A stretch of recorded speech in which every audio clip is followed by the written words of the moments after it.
We got our money guy, Dave Maney, here. So if people were worried that that was going to be a signature sort of a tip-off to stock selling off, so far that's not happened, Dave. So I'm wondering what this market is telling you, the bear notwithstanding, about deals, which apparently are still alive and well, and counter deals in this whole Tribune and Gannett thing.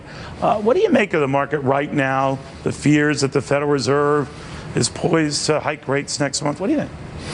I think it's meandering. I think it has no particular direction, and I think there is clearly a high level of uncertainty on the political side. But I think what the market's telling us today, for instance, is that political uncertainty isn't enough to scare it yet, or that it's not focused enough on what it might be yet, or that it simply thinks that Hillary Clinton is still the two-thirds likely winner, and therefore there'll be enough status quo in there that they don't have to worry about it. That's my best guess. You know, if you think about it, I mean, if the argument is the Fed could be poised to hike interest rates because it sees the economy picking up steam, you would think that would be greeted favorably.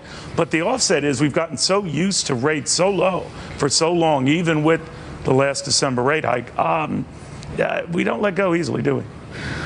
We don't, and I think it also is a bit of a statement about just how important the interest rate environment has been in pumping these values, right? Because it's, I mean, a big part of the underlying value build is because there's no alternative for return, right? I mean, dollars are chasing equity returns because there's no such thing as an interest rate return right now. So when you start to shake that foundation a little bit of easy money, then suddenly everyone says, wait a second, this is a whole different universe than we've been existing in for the past 6 or 7 years, and so what now?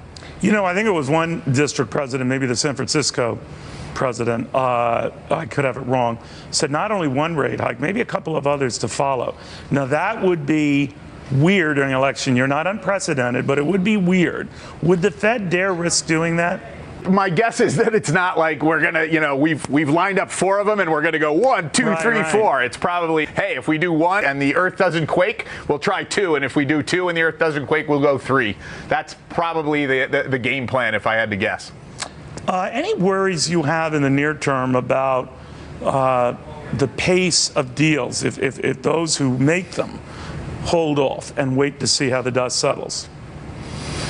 No, I think, you know, there are certainly times in my business and market watching career that deals have driven the market and that you truly felt, you know, this stock level or this level of valuation is because everybody's literally waiting for the next deal, the next shoe to drop, and you knew there were tons of combinations to be had. I mean, you're watching this, the Gannett Tribune thing, and it's an oddball because it's a big media deal, but it's in a struggling sector, and, you know, they're coming, but I don't get the sense that this market is a deal-driven market. All right, Dave, always good. Thank you, and thanks for your indulgence with the bear story. You were right on top of my friend.